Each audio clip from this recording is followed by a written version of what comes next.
Ward's title is the one which is on the table. There's a 2-year age advantage for Andre Ward. 13 of those victories by the way of knockout, and 17 knockouts. Fighting out of New Haven, Connecticut. How important California feels this fight to be. Meanwhile, you got two guys who can move around pretty well in a fairly small ring.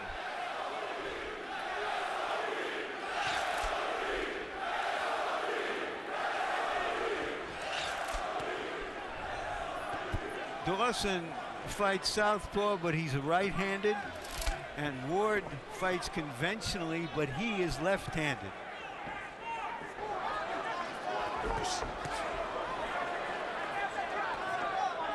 In a matchup between a southpaw and an orthodox fighter. I worry about their lead head. Ward seems focused on the body early, has reached to throw to Dawson's body 2 or 3 times. In most of his fights, where he here is the aggressor, not up on his toes circling, but doing a little more stalking and mild pressuring. Earlier we watched. And what Ward has been so good at is neutralizing his opponent's strengths. He takes away the best weapon his opponent has. In that super middleweight tournament. But Dawson beat Thomas Adamek, and that's a big win in hindsight. Absolutely, he won almost every round. Was dropped late in the fight, got up and finished outboxing Adamek. Well, there's been a lot of attention paid to the gaudy list of opponents that Ward beat in his 168-pound tournament. But as Dawson pointed out yesterday, I didn't just beat Thomas Adamek. I've got 2 wins over Antonio Tarver, 2 wins over by Dawson. And another right hook for Dawson. So Dawson has gone away from trying to dominate with his jab and trying to land his right hook.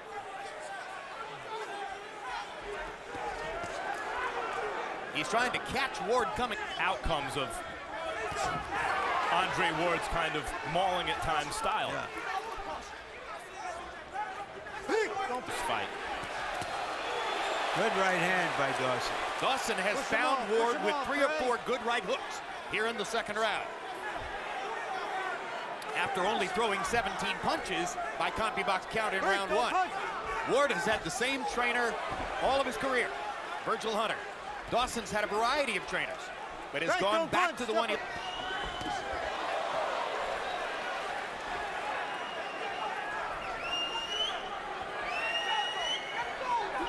You can feel how... Hey, don't punch, don't punch. Step away, no. Dawson's right eyebrow, you saw red appear right afterwards, nothing before then. Doesn't seem to take much. You watch Chad Dawson between rounds in the corner where his cut man, Rafael Garcia, is not only one of the best in the sport right now, but one of the best ever.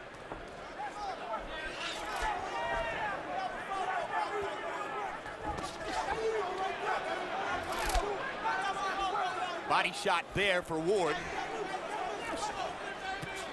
And to lay back a little bit more and let the fight come to him, but that may have changed it in Ward's favor.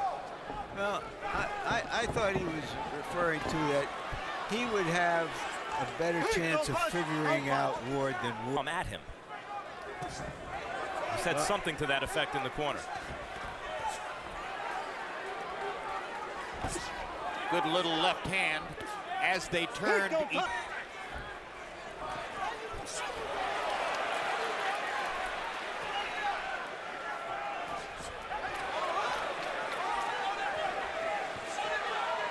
Well, in response to questions about that coming, that the referee will break us when he does. So far, Steve Smoger seems very focused on it. Quick left hook inside by Andre Ward. Dawson's knee goes to the canvas, and Smoger will count. And Ward has a scorecard advantage early on with a knockdown in the 3rd round. It looked like a body shot, Jim. No, I thought it was a quick left hook upstairs. All right, okay. It was a quick counter left hook inside, and it was perfect. And Dawson's right knee went to the canvas. And Dawson was shook up by that punch. That wasn't just a balance shot. It's a big edge for Ward as he gets in another quick left hook.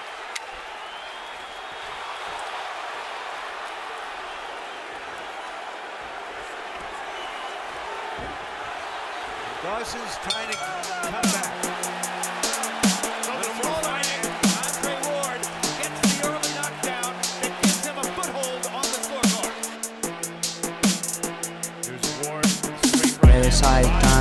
believing in love, found in cemetery, heaven say, I be waiting for this moment, and seem like the world must rest on my side.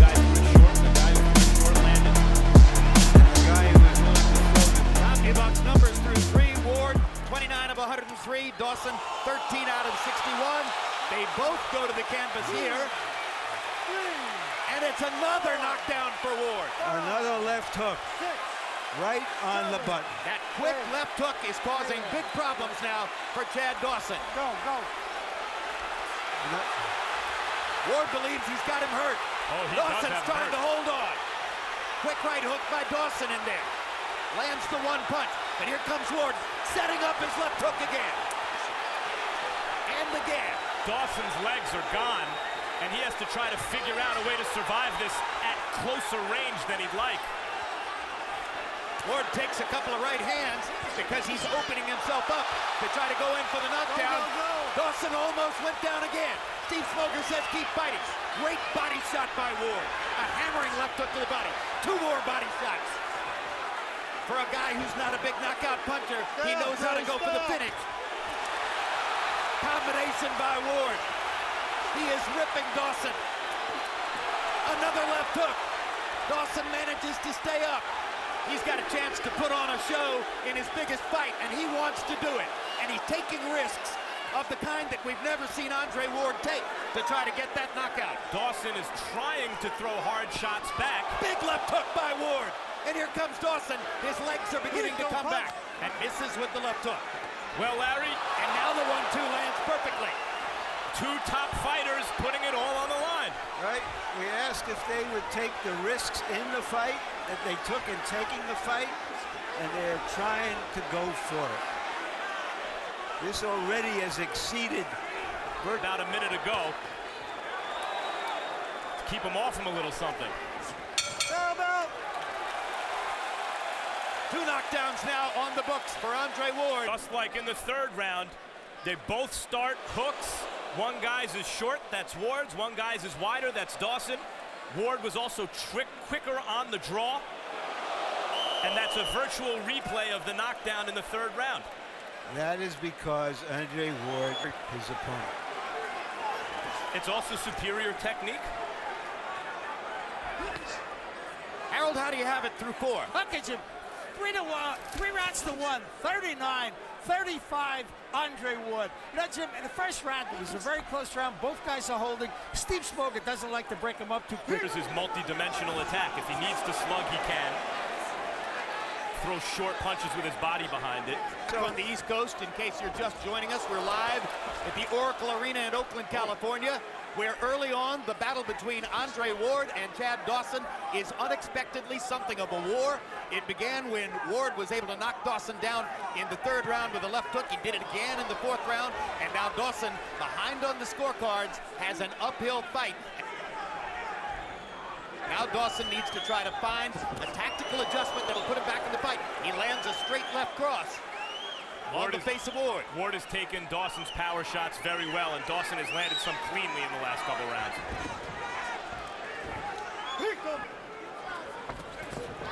Another left hook lands flush for Andre Ward. Both of you, as you noted, the same number, which is that Dawson has landed 5 jabs in 5 rounds to this point in the fight. Which says that Ward has taken him out of his fight, obviously better than Dawson has been able to take Ward out of his. How is it that he does that, Max? Well, first of all, if Dawson doesn't have his right foot on the outside, that jab is much harder to land. And while sometimes he does, that's fleeting, like right there he did. If you're watching for the one shot, oh, good left hook on the inside. There's another You just get the brutal left feeling hook.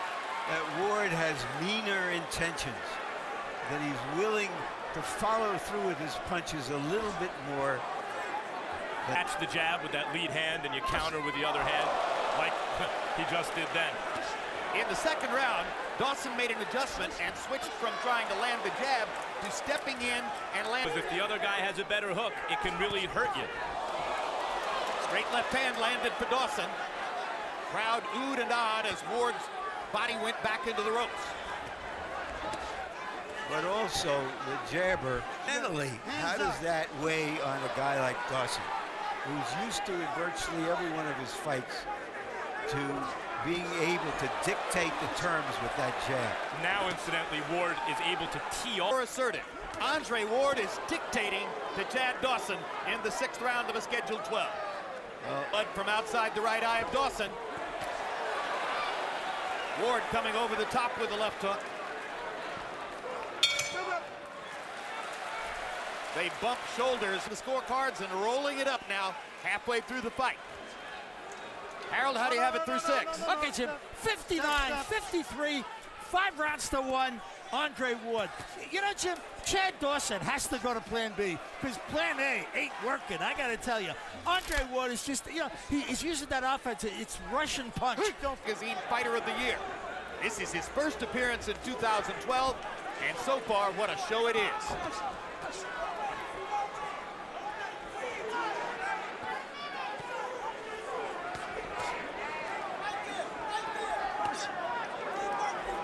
Last guy in the world after getting through that super middleweight tournament. Most fighters.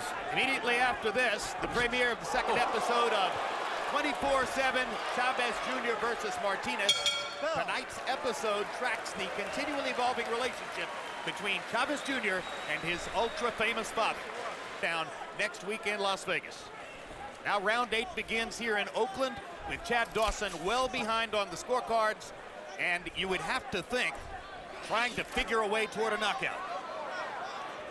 Yeah. Is he capable of really stepping it up that way? Is he getting the truth? And that includes Chad Dawson.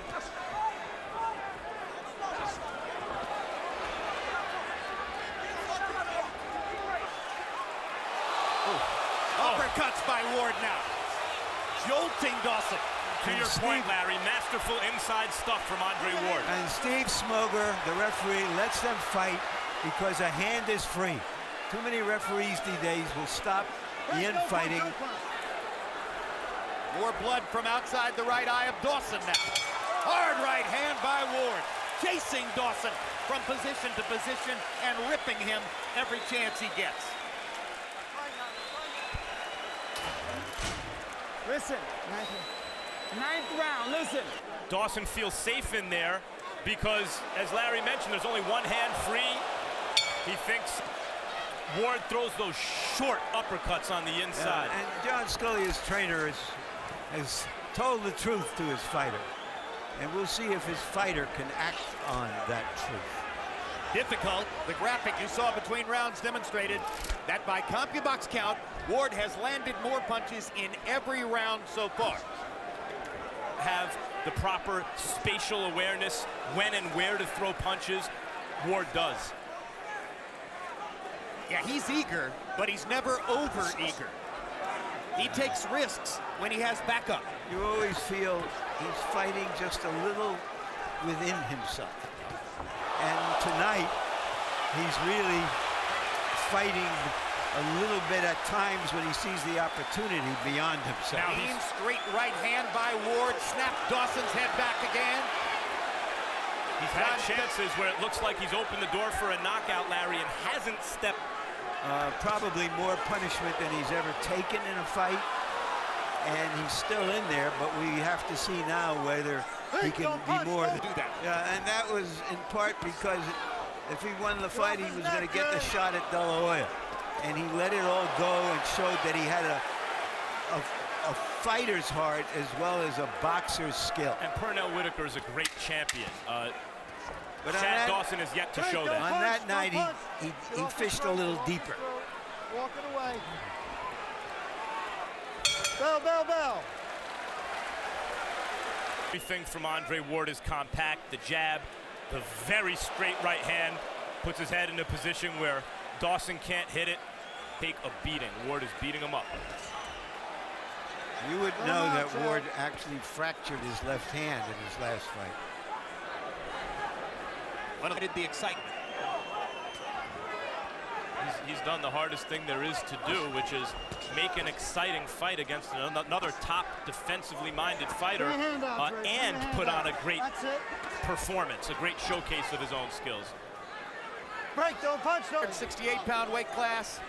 There's a burgeoning wellspring of talent at 160, and some of those fighters are relatively large 160s, and Ward just rocked Dawson again with another left hook, and Dawson's legs are gone, and there's the third knockdown of the fight. 3, 4. That began with another crunching left hook. Yeah, I thought that one landed on the neck, and Dawson may be calling an end to this himself. And that's a wise choice. He's done.